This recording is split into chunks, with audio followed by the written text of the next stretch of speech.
Yay Networks. I'm Molly Kimball. Welcome to Fueled, a wellness and nutrition podcast. I'm a registered dietitian and nutrition journalist with a passion to help people live their strongest, healthiest life possible. In my weekly TV segments and columns, there's a limited amount of time and space to cover everything, but there's so much more to share. This podcast is my opportunity to dive deeper into the topics you want to know about.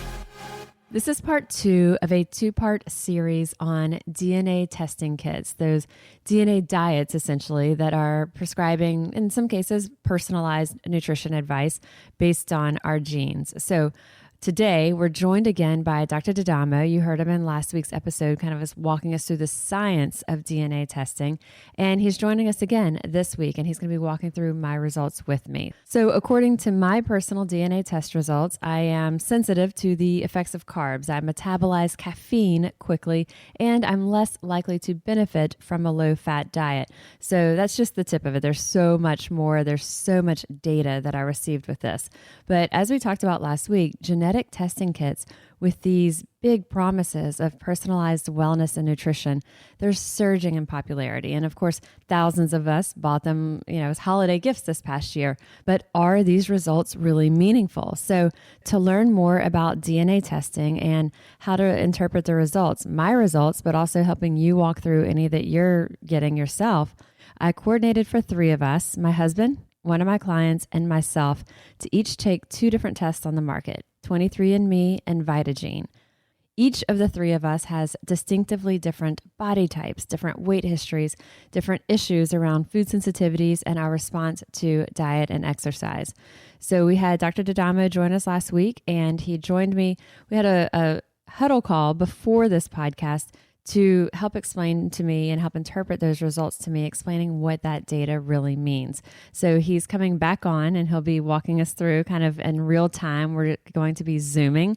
So we're doing a share screen. So he's looking at my results. He'll be talking us through. And as we do, we'll be kind of saying what to look for. So as you have your results in front of you, you can kind of follow along with us and see what we're talking about here. So in case you missed it last week, Dr. Chris D'Adamo is a medical research scientist with expertise in nutritional genetics and personalized nutrition. As director of the University of Maryland School of Medicine and assistant professor at the Center for Integrative Medicine, Dr. D'Adamo has served as principal investigator on a wide range of studies in the field of nutrition and integrative medicine, including how our genetic makeup influences our health and aging. Because when it comes to these DNA health reports, there is a lot of content to digest. It's an incredibly vast amount of data to wrap our heads around. At first glance, if you've done these tests, you know all of the results look equally strong with the same level of validity or accuracy. But upon closer look, as I learned with Dr. D'Adamo, we start to see that our results can really vary widely in terms of what's relevant, what's truly rooted in our genetic makeup, and what is simply population-based data that has been compiled by the DNA testing company. So with that, let's get started. Welcome, Dr. D'Adamo. I'm excited to have you back with us. It's a pleasure to be back on with you, Molly. I look forward to today's discussion. So this topic, the DNA testing and interpreting it, you and I spent an entire podcast episode just understanding the basis and how, what the research is that even leads us to be able to do things like these DNA test kits for wellness and nutrition. But when we get these reports, we do it, we put our saliva in the little container, ship it off. When we get our reports back, there's so much content to digest. There's just this huge amount of data for us to wrap our heads around. So I'm grateful to you to kind of help walk us through this, walk me through it, walk our listeners through it of how we can interpret this. Well, it's my pleasure. And that, it's like drinking from a fire hose in a lot of ways. This is what happens when there's, 30,000 genes and millions upon millions of SNPs that we talked about. So there's a lot there, but we'll do our best to drink through the fire hose and make some sense out of yours. And so when we're looking at our results at first, like if you're just scrolling through, and you and I have we kind of have a pre-huddle for this interview, and then we'll be doing a screen share virtually so that you can see my results in real time, and we'll look. When we scan through our results and you're just looking through a report, on first glance, all of the results look like they are equally significant, that they have that same level of validity or accuracy, but that's not the case. And so some are much more rooted in what the genetic results are, and that actually really does determine, and others are determined by completely other things, population-based data that's been compiled by the company. So we'll kind of talk about this, but the way that I kind of have looked at it as you walked me through it was there are three kind of categories that our results fall into. And so kind of help me, I guess, explain this to our listeners. But in some cases, when you have a genetic variant and that genetic variant shows positive, there's no question you're going to have that trait or that predisposition. So give us some examples of that. Sure, that's right. So I guess the first category would be these are rare, those that are, we call monogenic or traits that are influenced by one gene, determined, in fact, by one gene.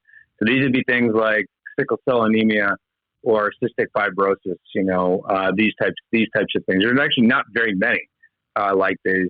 Most of these will fall into the other categories, which are those that are influenced by several or oftentimes many genes or polygenic traits. So the ones that are monogenic are, okay, if you have this gene, you're going to have that trait. And I think a lot of us, when we're doing these DNA test kits, I think a lot of us assume that the results all fall under that. Oh, I have the genes for, obesity. I have the genes for, a slow carbohydrate metabolism. But it's not very cut and dry for almost everything. There's very few things, like you said, that are monogenic, where those results are directly and strongly correlated to the genes tested. More often, the results are loosely correlated because it can be dozens or, like you said, hundreds of genes. And only in a lot of cases, a small sampling of those are even tested. And so our results that we're getting back are really just telling part of the story.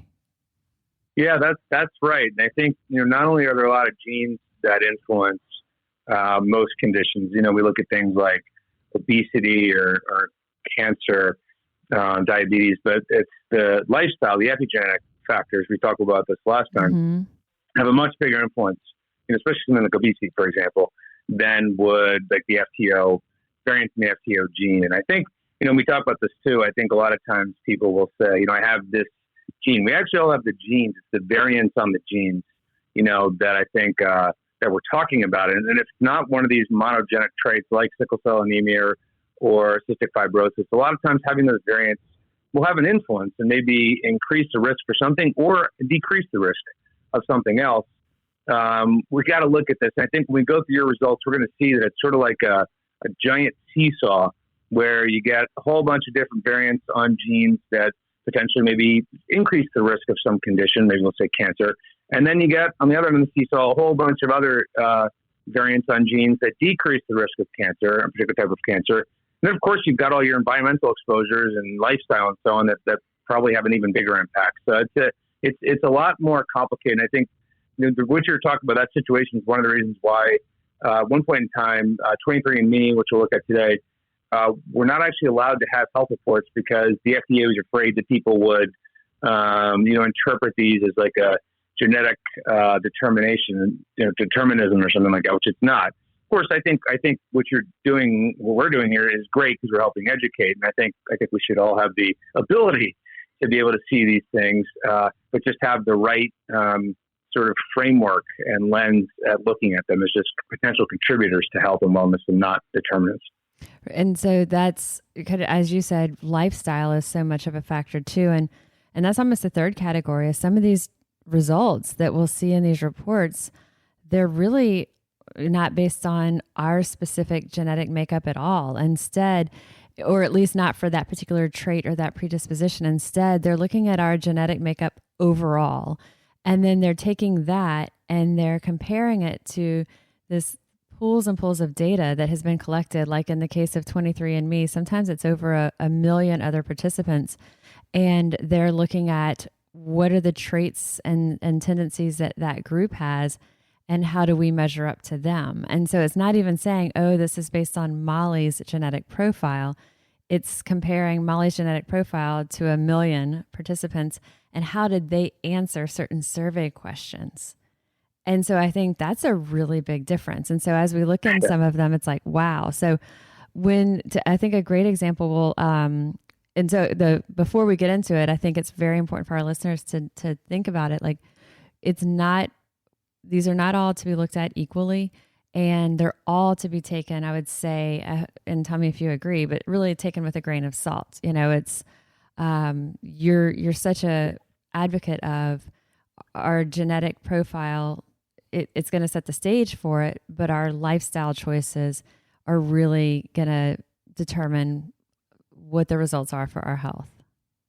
I most definitely agree. I mean, for all but very few exceptions, that's the case. Even the ones that we hear a lot about. Again, aside from those monogenic traits, things like ApoE4 variants and Alzheimer's or whatever it might be, that may have an impact. But gosh, the other things that we do throughout the course of a lifetime, with our diet, our sleep, our stress management, our exposures, our activity levels, these have a much bigger impact than even many of the strongest associations with a single gene. And it can work both ways, I would guess. If we think that we're at a higher risk for something, then not only does it scare us, it can discourage us. It can make us think, well, why even bother? Because I'm going to get it anyway. But on the flip side, I would think if someone thinks that they're at very low risk, maybe they don't take those extra steps for the behavioral changes that they could because they're a little cocky about it. They think they're at such a low risk, they don't need to do it. Sure, that's true. You get both ends of that sword. But I think there's also another sword, too, where you can look at this and say, well, I have this risk, so I'm going to do whatever I can within my power with my lifestyle to protect myself. So I think it could, that's the way I would look at it. That's probably the way you would look at it too, as healthy lifestyle enthusiasts. Or I don't have this risk. That's okay. It doesn't mean I'm going to, go and do a whole bunch of unhealthy behaviors just because I don't have that risk. Right. So that's the way, because I've looked at this too. And, I've really studied my own genetic, sort of the variants that I have through a variety of different filters and so on. And, I look at some of them. I'll give you one example. We didn't talk about this before, but there are these longevity genes, in quotes. If you could see me, I'd air quoted that. It's called the Fox genes. That I come from really, really long-lived. My grandparents all lived. The average of the four of them, they've all passed 70, but the average age was 96 or so. And you think to myself, gosh, and they didn't do anything special. Their lifestyles were all, average, I'd say, overall. So you think someone like me must have that. I had no variant, none of the quote unquote longevity genes. I really had much of anything there. So, you look at this stuff and you just kind of say, all right, it's sort of interesting. And some of them can be, can give you a clue. Maybe you should work harder. That's the way I would look at it is, and when I don't work with clients anymore, but when I did, it's there, you happen to have this, don't throw in the cards and say, well, forget it. But I'd rather, here's a little more motivation to live a healthy lifestyle, because this only tells part of the story. And you end up then, if people wielded that sword instead of the one that you mentioned, then I think that these could end up being really helpful. But I think a lot of times it's more the situation you described. Well, it can be, I think some people even people who are very well educated in wellness and they're very proactive in their health, when I've talked with them after they've received their reports, they've looked, but they haven't really even gone as deep as they could because it's so overwhelming. They don't even really know what they're looking at. So right now, we have 23andMe pulled up, and this is my personal health report, and I'm doing a screen share with Dr. D'Adamo. And the way that it listed, it lists your health predisposition, and then carrier status, and then also some just interesting traits on wellness, things even like if we have flat feet or fear of heights and stuff like that. But under that health predisposition, most of the things, genetically high cholesterol or celiac disease or the breast cancer gene, I didn't have any of those specific variants. But one of the ones that I thought was really interesting, and it was really enlightening for me to talk with you about this, was diabetes, type 2 diabetes. And it has that I have an increased likelihood for type 2 diabetes. And so what I would say, kind of guiding our listeners through this, if you've done this, a lot of people get these for holidays or stuff like this, these kits as a gift. And so if you've done your test and you've received your results and you're like, okay, where do I start? Start with a high level overview, which is what we're about to do. Kind of skim those results, see what stands out to you, what's of most interest to you. And then for those that kind of catch your eye that you're particularly interested in, click on it. They'll have a clickable link. So drill down into that data a bit. And it's really easier than it may seem. And that's what we're about to do with Dr. D'Adamo. So he and I did this already to help me kind of even understand it, to be able to explain it to y'all. But we'll kind of be walking through mine together, and I'll kind of be sharing it as we go. So the one that said that I was at an elevated risk for type 2 diabetes, that struck me.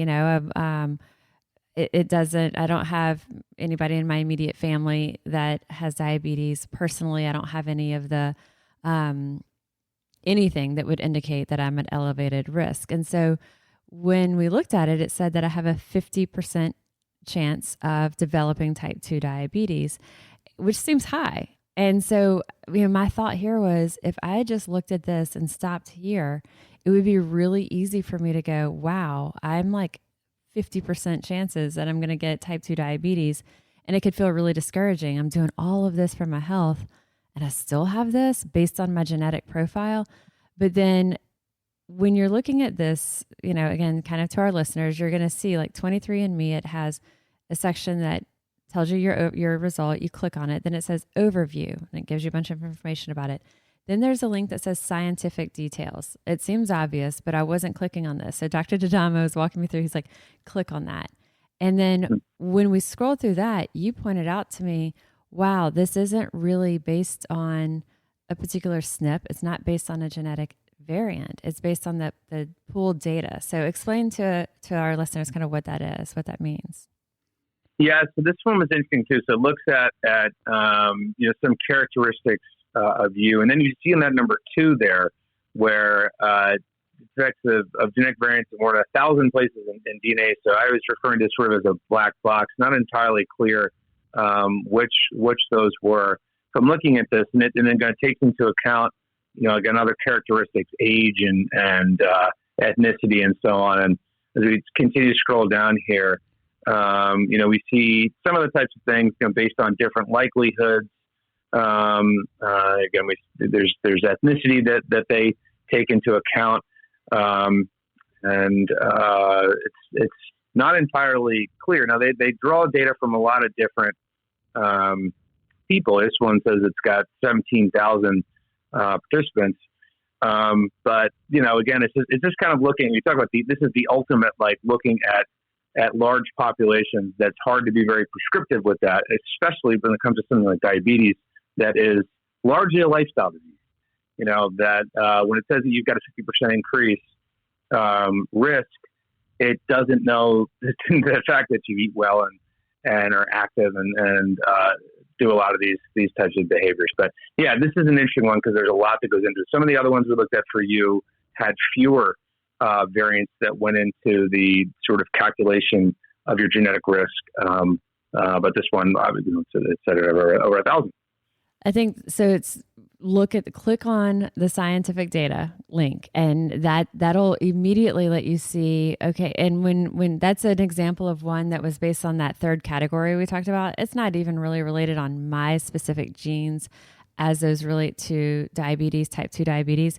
It's looking at me and comparing my overall data to data of thousands and thousands of participants who answered survey questions about whether or not they had type 2 diabetes. And so one that is an example, I'm clicking now on saturated fat and weight.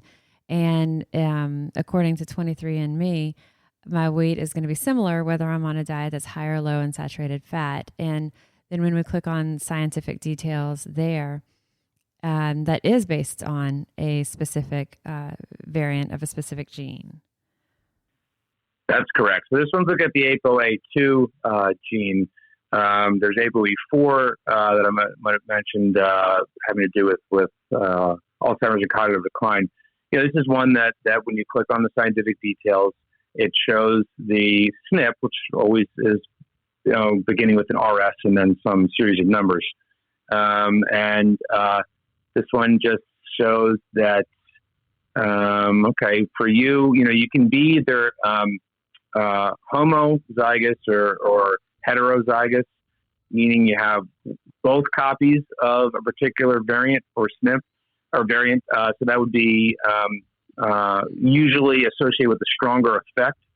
And then you can be heterozygous, which means you have one of the variants, which usually means there's a weaker effect. It's not really for almost all these, not really like a light switch where you turn on or off. It's these genetic variants. Genes are instructions for making proteins, and basically, what'll happen if you have these variants, it just doesn't do it as well. So for certain things, again, a lot of times you can compensate for that. By certain things, your diet or sleeping more or doing whatever the case may be. But this one, it looks like you're homozygous for this. Although I would have to say too, just from a pure nutritional standpoint, saturated fats are all different. So I think this is one of the issues with, I think, a lot of these tests is that, it's like they tend to get very prescriptive. Right. And we need to recognize too that there's not only different factors that go into this, but even saturated fats themselves are not exactly a one-size-fits-all type of category. So I think that let's take this opportunity to kind of talk about this. So when you're looking at, you see the SNP, and then you'll see the variants. And so in this particular case on the saturated fat related to weight, I have 0 variants. And so it's saying that I have a very, there's really not a strong correlation there. But if someone has one variant, then they're going to be a higher likelihood, and that would be considered heterozygous. If they have both of the variants, that would be homozygous. And you'll see this, you would see this on all of these that we've looked at. When you do, it'll kind of, it doesn't call it that. It's not going to say homozygous or heterozygous, but you'll see that, okay, I have 1 copy of that variant, or I have 2 copies of that variant. And so 2 is stronger than 1 is stronger than none. And so again, when you see that you're at an increased likelihood for XYZ trait, drill in, click on that, look and see, okay, is this based on certain SNPs that they've pulled? Is it based on certain specific genes? And then where do I fall on that? Do I have no variants? Do I have 1 or do I have 2? And so that at least is a very basic way to start looking at it and interpreting it to see really how strong and how relevant is this information for me. Yeah, right on. If you want to, I know we'll go a little off script. We didn't look at this one, but I'm kind of curious. I don't know if you want to look at anything else with ApoA2, but I was curious. The one that said that you did have a risk was the age-related macular degeneration. Yeah. I would be curious to see what they have in that, and that's a perfect example of how lifestyle, with what we know about nutrition alone, has. So this again, you've only got slightly increased risk. So you have both of the genetic variants. So yeah, right now we've clicked on the age-related macular degeneration. It did say I was at a slight increased risk for it. I've got both variants, and now we're able to see the genes. Let's look at it. It's just okay. Basically, it shows that the variants, and it looks like you're heterozygous from what I can tell from this. You've got one copy of the quote unquote problematic genes, but you've got both of them for the 2 SNPs that are here. One's on the gene TFH, and then there's an RS. The other's on the gene ARMS2. Probably age-related macular or something, for where that comes up with an RS. Now, when you see something like this, you say, okay, well, this is one where a lot of modifiable lifestyle factors. So I would look at this and say, well, we know that consuming carotenoids, either in our diet or in certain supplements, they are drawn to the macula like a magnet and protect the macula from damage that can lead to age-related macular degeneration. And then, maybe being careful with, how much sun exposure in the eyes. And so there's things there that could, that's the way I would look at that. You sort of like, okay, here's one where have some increased variance. Maybe you just want to make sure you get enough lutein and zeaxanthin in the diet. Maybe take a supplement, something like that. I mean, that's the way I think this could be looked at other than doomed and thinking like, oh my God, I'm not going to be able to see, and what, I don't think there's strong enough evidence for that.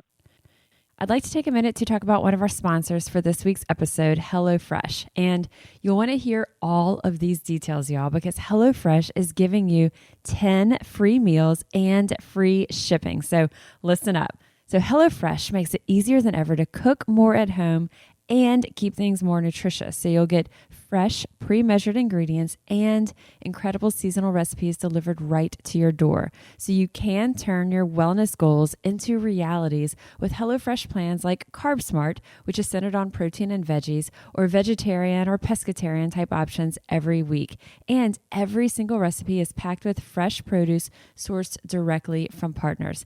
HelloFresh offers the flexibility you need with customizable orders every week, and you can easily change your delivery days or your food preferences, or skip a week if you need.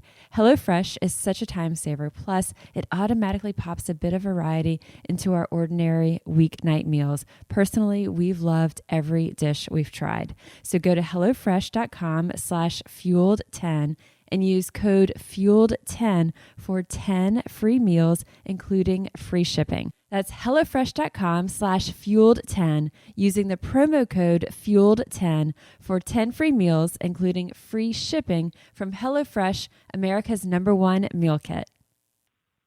Okay, so right now we're looking at 23andMe, and we talked about the ones that are all the different traits that we're seeing, and then there's different carrier status. Then there's some that are just like interesting, kind of fun facts about ourselves. And so under wellness, do you flush or not flush when you drink alcohol? And we've all seen the people who they just get beet red when they drink. In my case, I'm not likely to flush. There's caffeine metabolism, which we'll talk about that when we switch over to Vitagene. But things like, do we sleep deeply? When we sleep, are we an active mover in our sleep? And mine showed that, yes, I tend to move more than the average person during sleep. It tells me that the result based on genetic profile is that I would move 16 times an hour, which seems like an awful lot. But my husband's like, yep, I think that's true. But this was one that when we click on scientific details, like, is that based just on pooled data, or is that based on any type of genetic variant? So in this case, there's 2 markers tested, and I am homozygous for this, meaning I have 2 copies, one from each of my parents for being a more restless, active mover in my sleep. But we also wouldn't know this is just, one marker tested. There's a lot else that goes into how much we're moving when we sleep. Most definitely. Caffeine consumption, a whole bunch of other things that go on. How much are you or your partner storing, all kinds of things that go into that. But, one good thing we should say too is that they do actually link to the studies a lot of times. So that one had 3 studies behind it.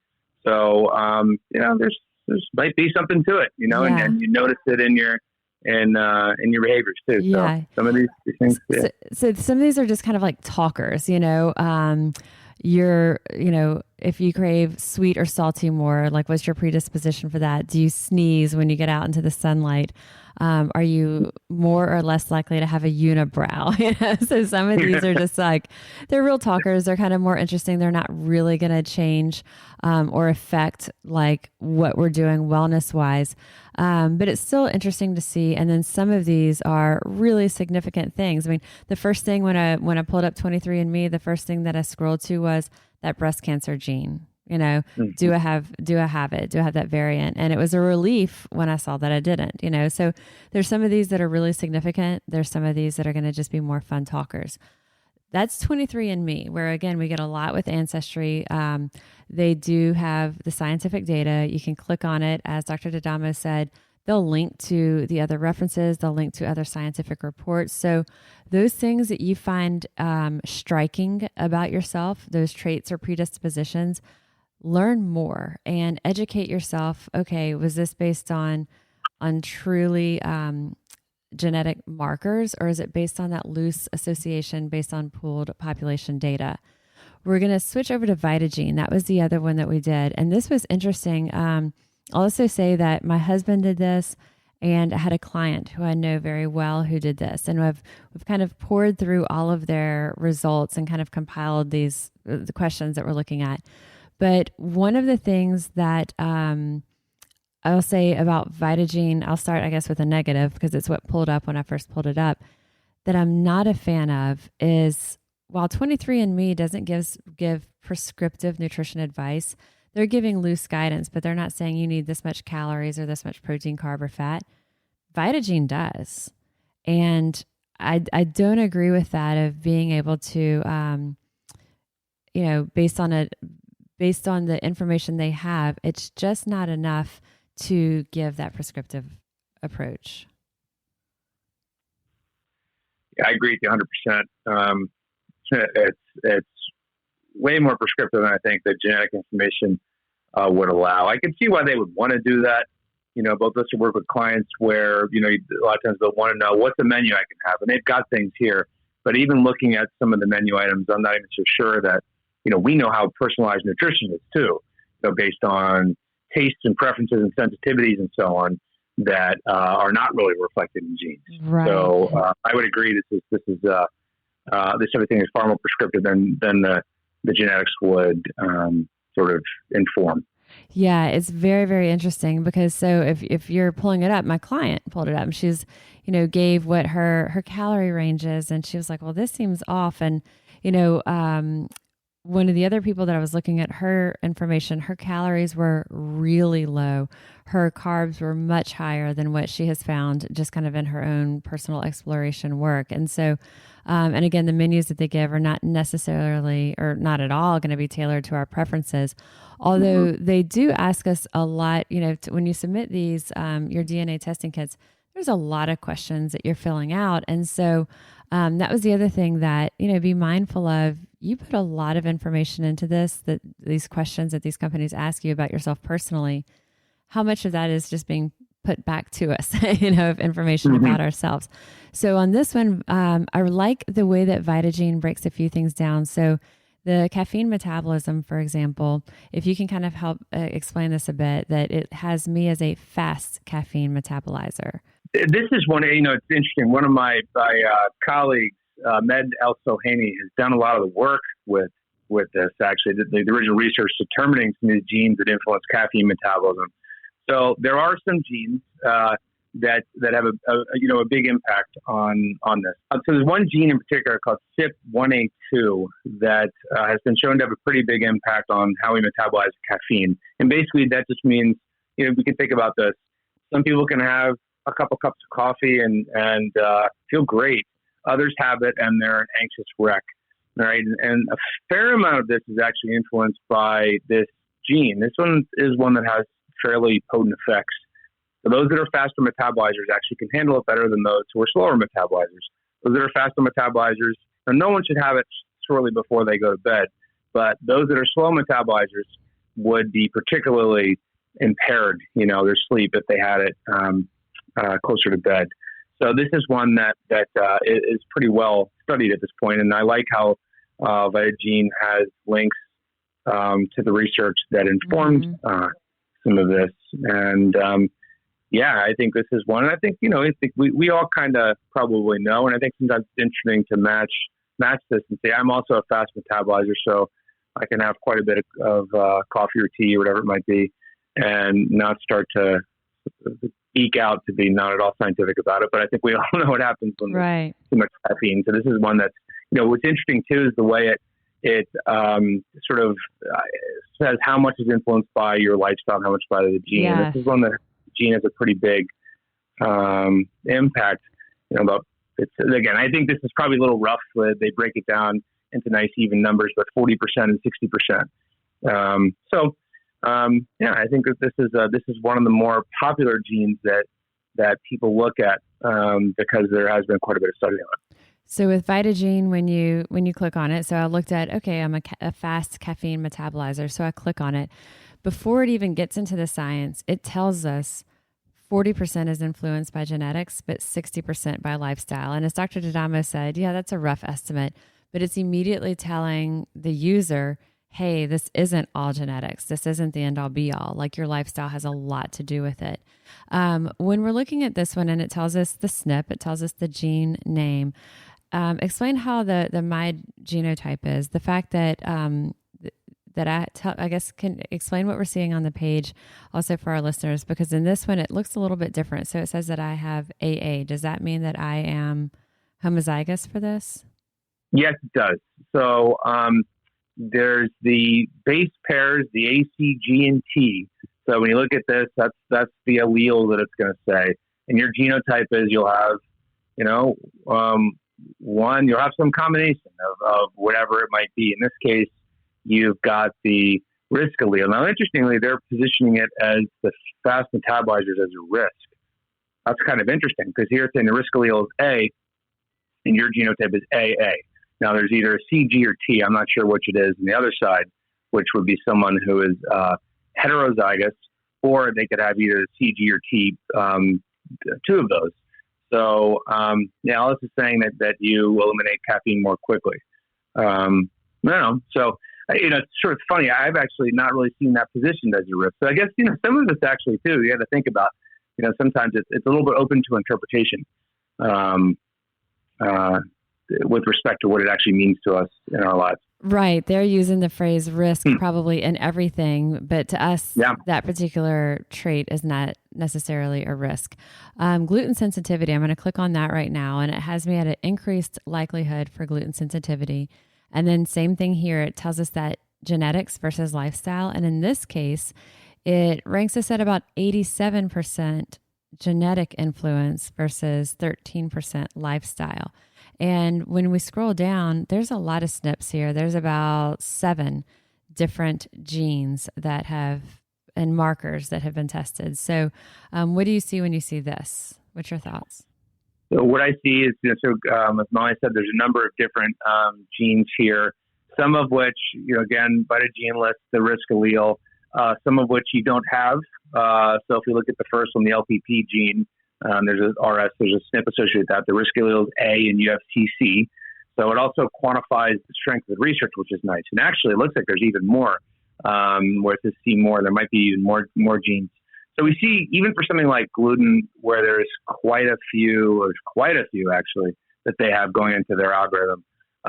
Most of these, there's a bunch. Mm-hmm. So, the ones where the research quality was strong, one of which you had you didn't have either of the risk allele. And then the second one you did. So this is one where it's a little bit mixed. And I think this is what we see a fair amount where, like that seesaw I was talking about, well, sometimes you have one that would presumably be kind of protective against something. And then you have other one that's a risk because it's very rarely monogenic. There's a lot of times a lot of genes that are involved in this. I have to chuckle a little bit. The gluten sensitivity itself, sure, that's, largely genetically determined.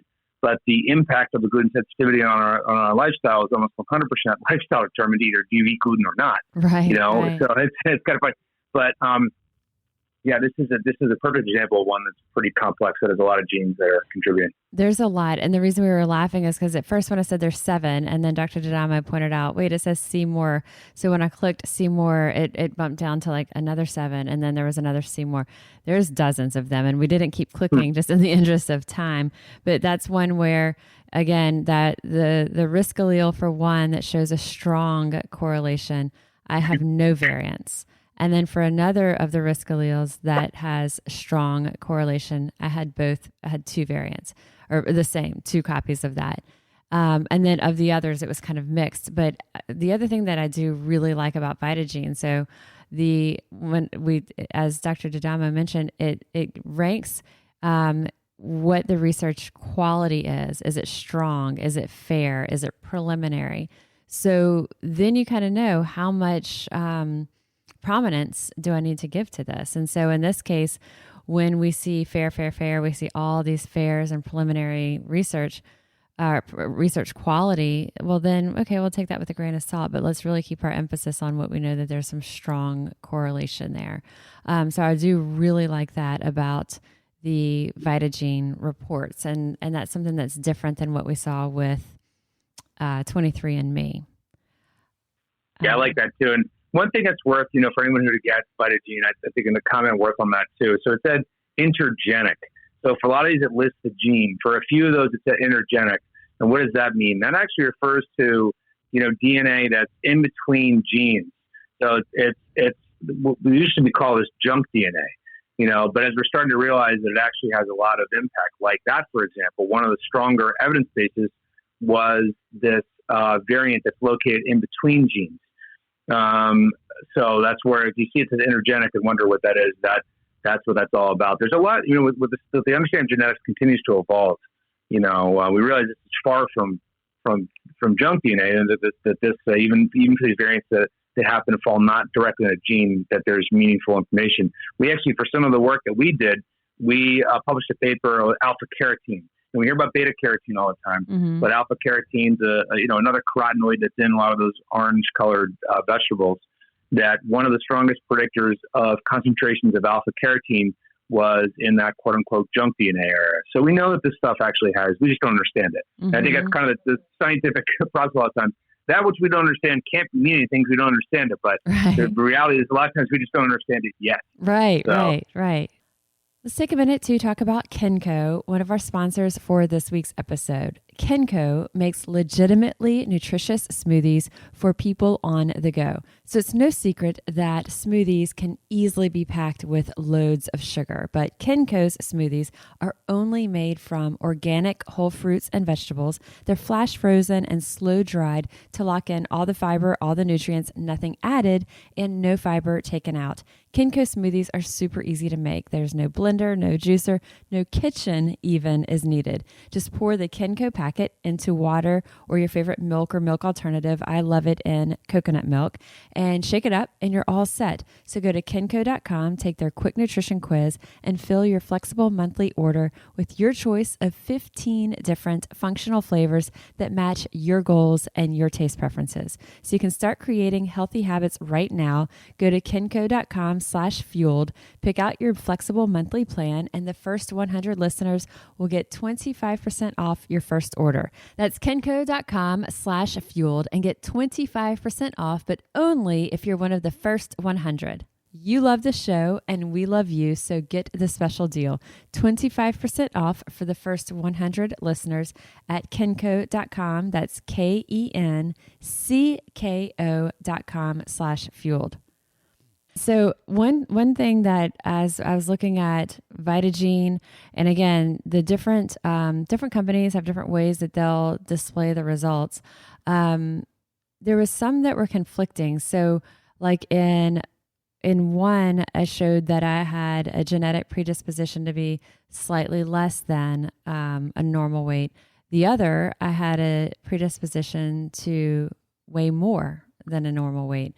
What would be the reason that you would see for conflicting information where what's supposedly the same genes that I've put into the tubes and sent off, that something on a very specific answer would be totally different results? Yeah, well, I think that's a perfect example of weight management. There's so much that goes into it. There's the FTO gene I talked about before as one, but I think it's just, what's the algorithm? Mm-hmm. What do they do in terms of what do they put in to come up with a summary statement of, is a person more likely to have issues with weight? And we all know that it's that may have some impact, but we all know that's a pretty minor impact in the grand scheme. But yeah, how could two, presumably, the same, our genes don't change, so that's the same. It's really just how they interpret it or what their algorithm came up with. And I guess that would be the same. The client that I was mentioning, she had a lot that were kind of in line with what's the reality for her, but others would say that she can't really perceive bitter that well, and she can, and it said she is more likely to hate cilantro, or she loves it. She doesn't have dandruff, but she has had it. So, and she said, it says she has, flat feet, but she's like, Molly, I've got like McDonald arches, but, and I think that's exactly the same type of a thing you're saying is that's, this is just giving us like a small piece of, there's so much information there. We don't know all of it yet. And with the pieces, the markers that are tested, that's what's showing, but that's not necessarily the full story. Yeah, I mean, 100%. I mean, I think if you mention something like cilantro, liking the taste of things, what we prefer, like what we like the taste of is based on so many different factors. For those that have young kids, one of the biggest factors is early childhood exposures. And I'm not sure how many kids eat, really young kids eat cilantro. But that's an impact. And then also just, I think for someone that, like as a client is probably pretty motivated to be healthy. So they hear cilantro can help us detox heavy metals. So you almost kind of grow to like that. I know that's true for me. Right. I used to, the thought of Hershey's Dark would make me sick. I thought it was so bitter. And now, I'd be honest with you, anything less than 90% to me is too sweet.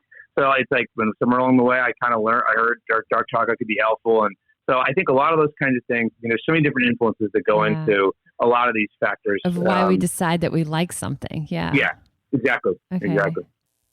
Let's talk for a minute about Billy, one of our sponsors of this week's podcast and an Allure Best of Beauty winner. So self-care and routine are more important than ever. Whatever you're using to get ready for the day should make you feel amazing.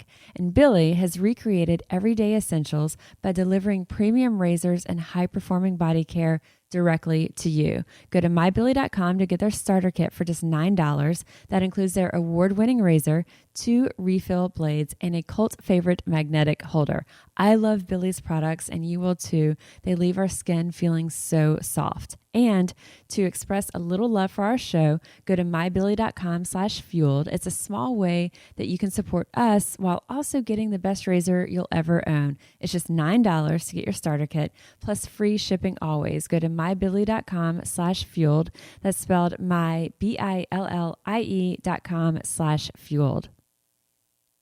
So some of the questions that my client had and I thought were really great, and I'll pass along, I think they're questions that our listeners would have, is like, how do these companies, if you know, like, how do they store our data or our genes? Like, because, we'll get these emails that'll say, hey, we've discovered more about your genetic profile. And how is it stored so that, they are testing for a certain number of genes, but then as more science evolves and we're getting more and more results, how's that work?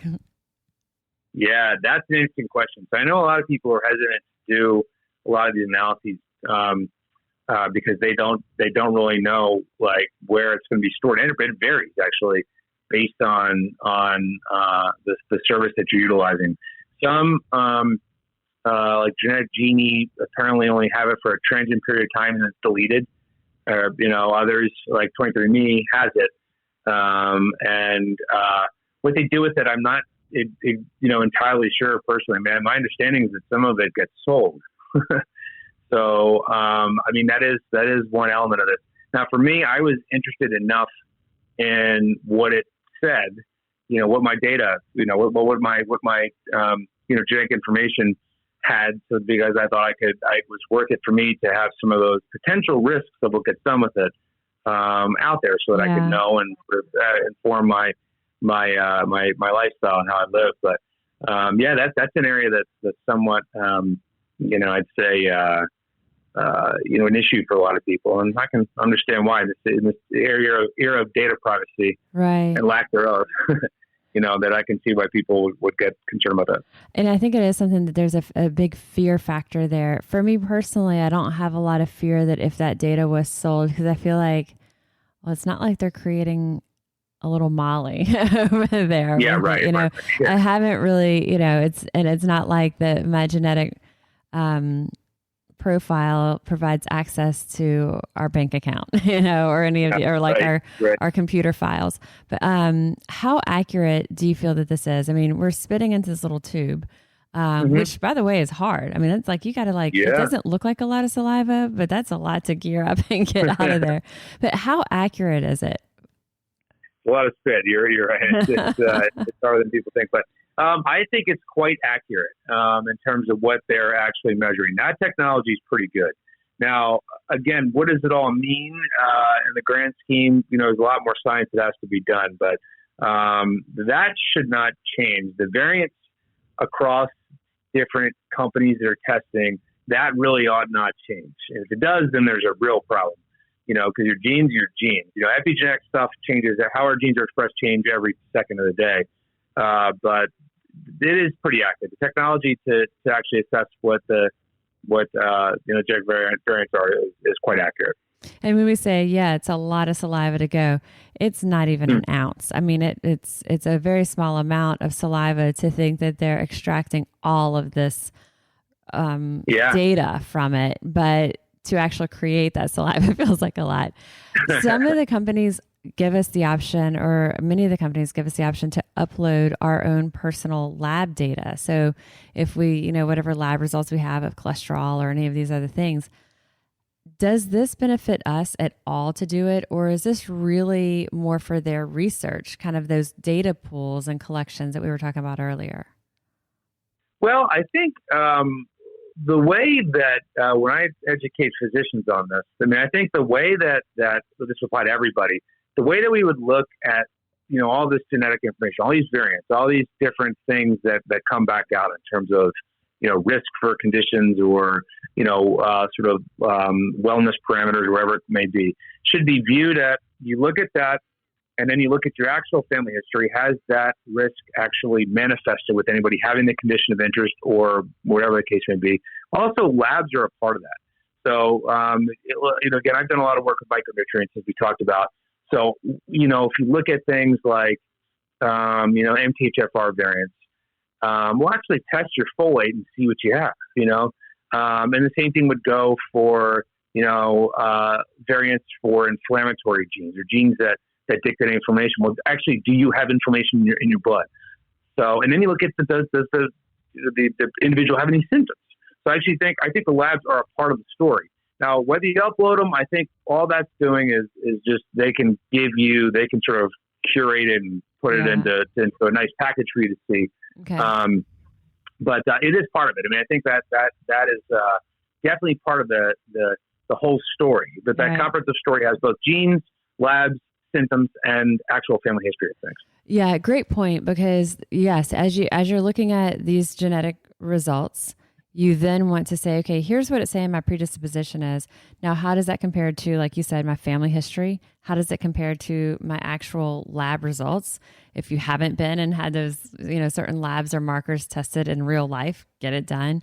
But I hadn't thought about that, of us uploading the labs would allow them to filter it back and maybe put it in some little pretty report for us. And it also gives them more data. So that step is probably not necessary because we can evaluate our own labs ourselves, but it can help them kind of, as you said, curate it and give us these kind of more comprehensive reports that they're feeding back to us. When people are looking at companies, what are some things that you would say to look at to determine what companies are reputable when it comes to DNA testing for, nutrition and wellness? Well, there's so many now. It's such a competitive space. I think, obviously like CLIA certified labs, that kind of stuff. So there's a good reputable lab. I think those that don't promise everything, those that don't go too far, but those that also incorporate a lot of the research that are there. So it's like you want it to be comprehensive and up to date, updated regularly, and they should talk about how they go about that process. Because the ones we looked at said here are the scientific citations to kind of back up whatever the sort of conclusion was. Mm-hmm. So I think and there's so many out there now, and I guess you can get those that are sort of tailored to your interests. Some of them you have to get through your physician. Others are direct to consumer. So I think there's a lot of different considerations out there right now, and there's a lot of them out there. And I think that's one of the things. And I think price, and I think all these types of there's a lot of considerations going. I think the good news is there's actually a lot of options to get sort of similar take home useful information. What can also be beneficial for people is when you do one genetic testing company, like for example 23andMe, I didn't realize this until I did it. You can then access and download your raw data. And so it's all that genetic data. You can access that raw data and it's in a file, and then you can submit it to other companies for DNA analysis. So whereas a company may normally charge, let's just say, $280 to send you the kit, you do the saliva, you send it in, they run the analysis, it might only be $80 for them to do it when you're uploading that raw data. So by doing it with one company, you pay that full price, you would access it. You can then have that raw data, and many other companies will say, here's our portal, upload it, and then they'll feed back their results to you. So that was something new to me I wasn't aware of. Yeah, there's a lot out there, and I think once you get that, that's what I've done. So I got 23andMe, and then I went to a number of various different, call them sort of filters, whatever you want to call it, the genetic interpretative software, where you upload it and then it kind of spits you out things based on what the same data set, based on what it says. Some of those are like Genetic Genie I think it's actually free. You can donate. And they look at detoxification genes and methylation genes. There's like Promethease. There's a lot of other ones out there. Right, okay. That, you upload them and then they give you, they sort of, give you a lot of information based on what you uploaded. So the limitations to be aware of, I guess, are red flags, as we talked about some, and, if I know there's more, so please fill us in, but the prescriptive nutrition advice drives me crazy because it isn't tailored to the individual. It's not tailored to what your actual lifestyle is or really what your current habits are. Even if you did fill out that questionnaire, it's vastly different than if you had actually sat down with a dietitian who's really learning about it. So prescriptive nutrition advice, I would say, you heard us talking about Vitagene, that we really liked the science that Vitagene was sharing with us on the results of how they arrived at certain reports. But what I didn't like about Vitagene is that it told me the calories and how much percent of carbohydrate, protein, fat. So I think as long as you're looking at certain things and you know that these are limitations to be aware of and not consider that the useful part of the information there.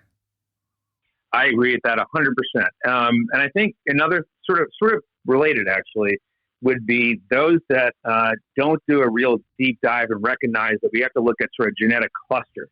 It's another way to say that, these, instead of looking at, you have this gene, therefore you should take this supplement or eat these foods, that it's almost always a sort of collection of different genes. Some are pushing, some are pulling, but you got to look at that sort of greater totality. So I think if something was like, based on one gene, you should do this, and not just food, but they give you a whole list of things, then that's also problematic. It's sort of related to what you're saying, because I think the more comprehensive, the assessment is, and we saw that one with gluten, it had a whole bunch of different ones, right. And that's what it ought to do, for a lot of these issues that we're looking at, because they're influenced by so many different genes.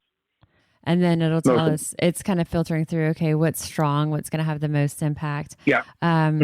So prescriptive nutrition advice, basing the guidance on the results of one genetic marker, and then telling us we need to do all these things based on that, when there's actually, as you said, kind of a push-pull, like an influence of all these different genes, that some may increase our risk for something, some may decrease it. And so we need to look at that whole picture.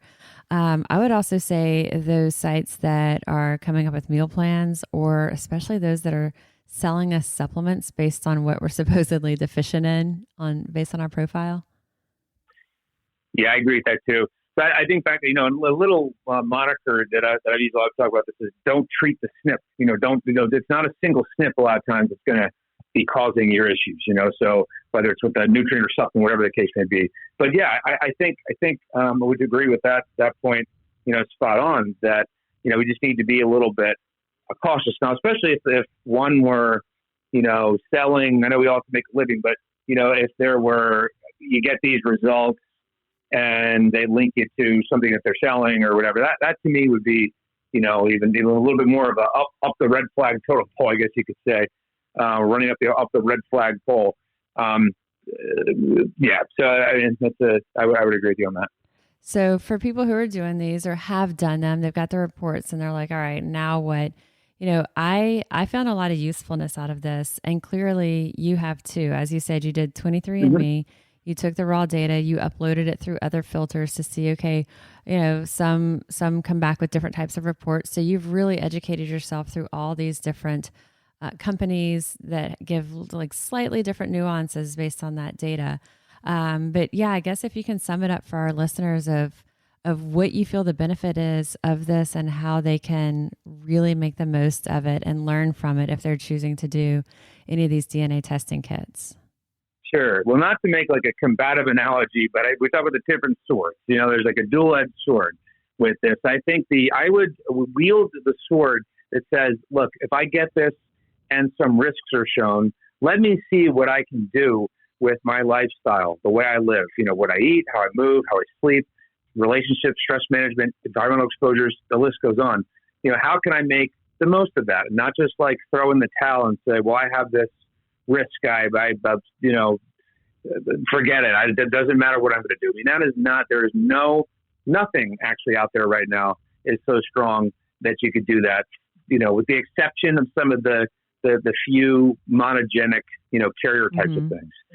So, and then I think also that if you see one you don't have any problems, say, oh God, I've got the genetic protection, it doesn't matter. So I think just looking at this as a piece of the puzzle, it can be revealing, it can be useful, especially if someone has had, a long-standing chronic issue that hasn't improved from some of the core lifestyle stuff, like getting enough sleep, eating a whole foods diet, getting some movement, practicing stress management. Say you do those core things and you're still not getting better. That's where you can use this as sort of a next step to say, all right, well, okay, I do have, some of these inflammatory genes, I got variants there, or, I've got some variants on genes that influence neurotransmitters that may explain mood issues or some other thing.